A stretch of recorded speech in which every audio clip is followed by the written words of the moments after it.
It was the summer of 1998 when Maya was to wed Frank. They hadn't known each other for long, but their parents were business partners.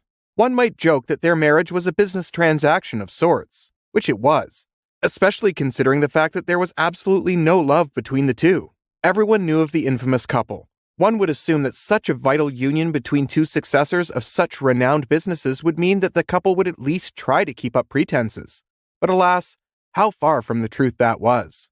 Maya was the daughter of the founder of Cledu Co., the leading clay and ornament company, and Frank, the grandson of the founder of Optico, the biggest optical service company in New York.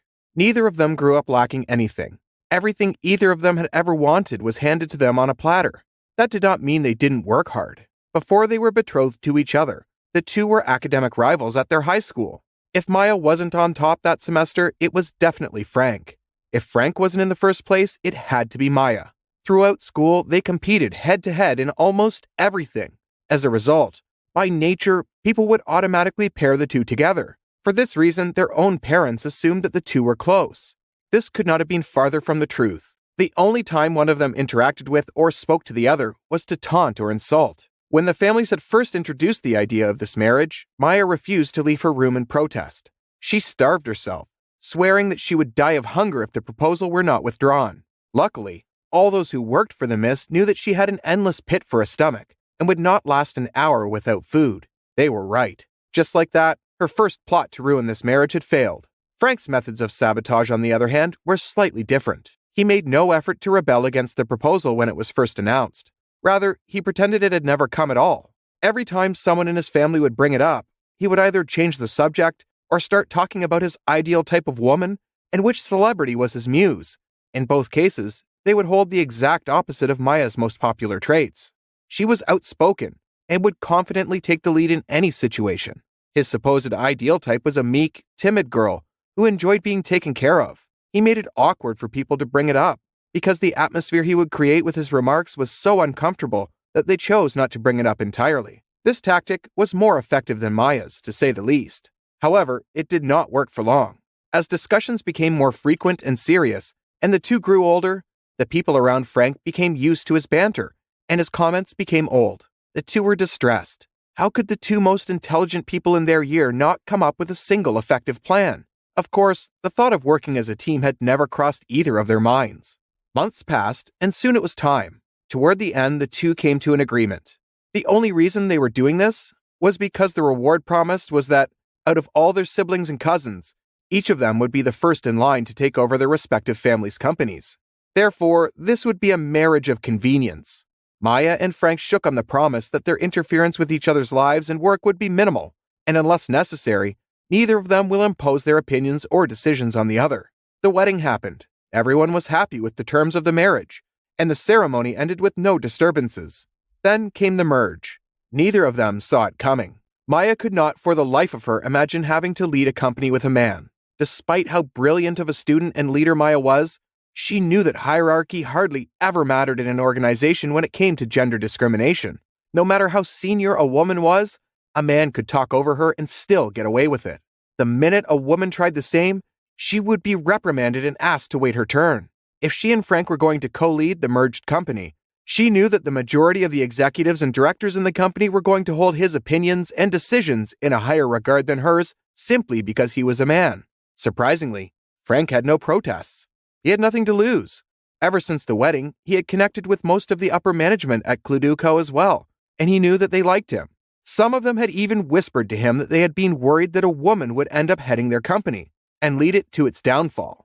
He was sure he would have no problem winning them over during disputes, if they ever arose. He was sure they would. Maya was willing to compromise on a merger with separate boards.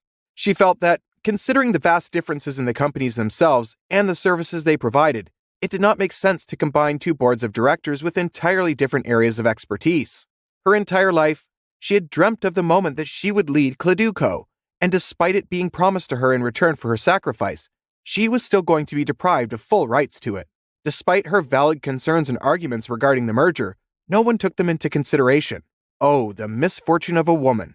They say, hell hath no fury like a woman scorned. There was no controlling her. She would do the worst to get her way because she felt like she had nothing to lose. Although the two loveless birds slept in separate rooms, Maya had studied every inch of his interior before she finally decided to execute her plan. Late that night, Frank was finally dozing off to sleep when Maya began to put her master plan into action. Every morning before work, Frank wore contact lenses. She knew where everything was, except this one case. Most often, he kept it on his person. He did not have any set place of safekeeping for it in particular, unlike the rest of his belongings. She knew it would take her a while before she was able to locate it. She walked in and began rummaging through his items, treading ever so carefully. She trampled a crumpled-up sweet wrapper and looked up, hoping the noise hadn't disturbed Frank's sleep. As sound as a baby, he kept snoring. Maya kept rummaging through his drawers as carefully as possible when she finally caught a glimpse of what seemed to be a case. She reached out to it, ever so slowly, when she heard Frank stir from his bed. Her breaths quickened as Frank rose from his seat and looked around. There was no way he could miss her, but she shut her eyes tight and hoped for the best.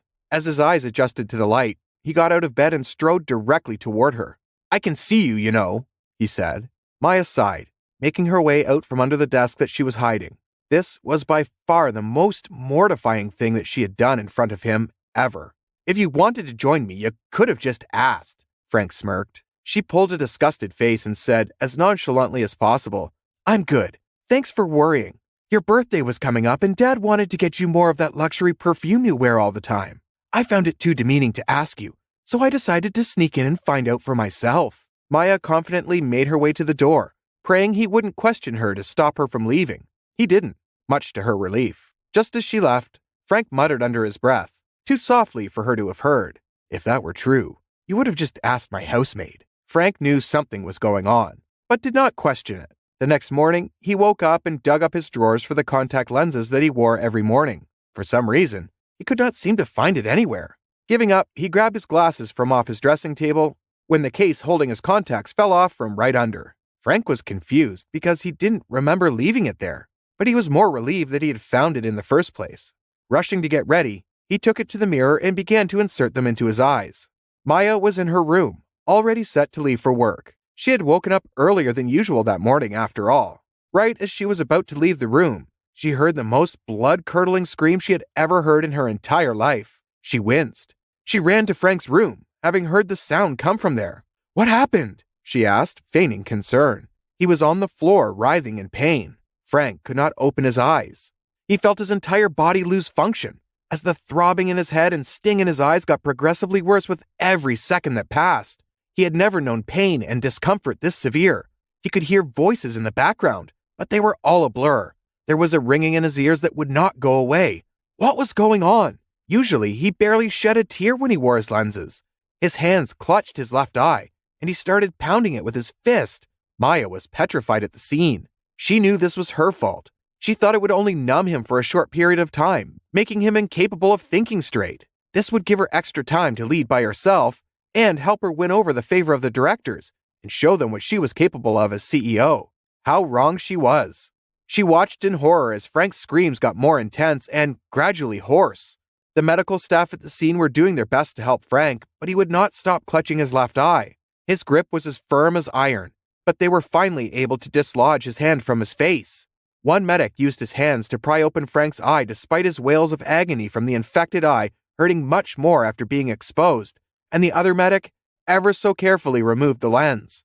This did not make Frank feel better, but the medics ensured that gradually the pain was supposed to subside. They were confused. Contact lenses, despite the irritation that users feel because of them, still don't ruin someone's eyes as severely as this.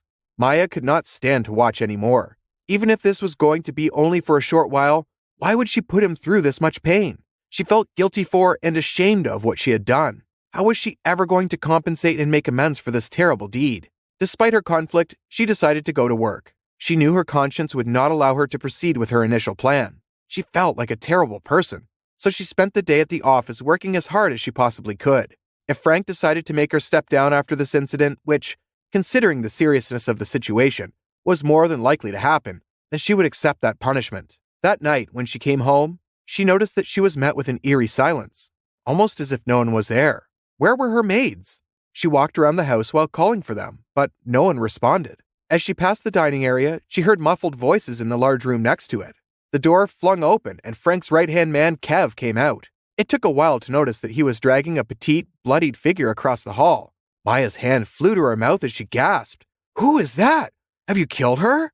Respectfully, Kev responded that this girl had confessed to contaminating Frank's lenses with a cologne, and no, she was very much alive. Maya approached the two of them, trying to identify who had taken the fall for her.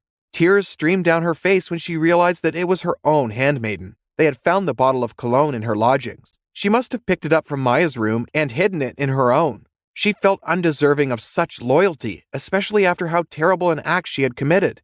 No, she had to confess. Frank had come back from the hospital. His left eye was bandaged, but she could tell from the way he stared at her dubiously. She knew his right eye was fine. This did not make her feel better. "I have something to tell you," Maya began. "I know it was you," Frank interrupted softly. Maya was utterly taken aback. How could he have known? And if he did, why was he so calm about it? She expected him to be enraged. She knew she would have been furious if someone had done this to her. And yet, here Frank was as calm as still waters. Was he secretly plotting revenge? He gave her a reassuring nod and indicated that it was okay for her to leave. Somehow, that made her feel even worse. The following day, Maya woke up exceptionally early to make breakfast for Frank. She decided that until she was finally able to muster up the courage to apologize to him sincerely, she would make up for it to him in other ways. He seemed surprised at the effort she had made to cook for him, and thanked her before leaving for work. This was just the start of many home-cooked meals by Maya. She would do things for him that his maids usually did, like arranging his room and making his bed. She would also compliment him, both at work when she genuinely did feel like he had done an excellent job, or at home over something as simple as his outfit. Somehow, because of all this energy expended towards him, Maya began to dislike him less. It confused her, because he was starting to become nice to her too. Was Frank secretly plotting something? Why wasn't he angrier by the fact that she could easily have made him blind in one eye? If anything, the two were beginning to get close. Maya was actually enjoying his company. The following day, the two had to attend a meeting concerning Claduco. This was their first big meeting since their initial installations in the company. Maya was prepared for the worst. She knew the misogynistic mindsets of most of the managers in the company, but she told herself that even if the meeting did not go the way she wanted, she would make that compromise for Frank. She owed it to him. To say she was touched was an understatement. Every time someone spoke over Maya, Frank would speak up even before she did and make them apologize and wait their turn. Every time Frank and Maya had conflicted opinions, Frank would hear them out and sometimes even change his mind if he was convinced. One morning, they were at the dining table when Maya decided it was finally time to address the elephant in the room. Most sincerely, she got on her knees to plead for his mercy, but he took her by the hands and pulled her up.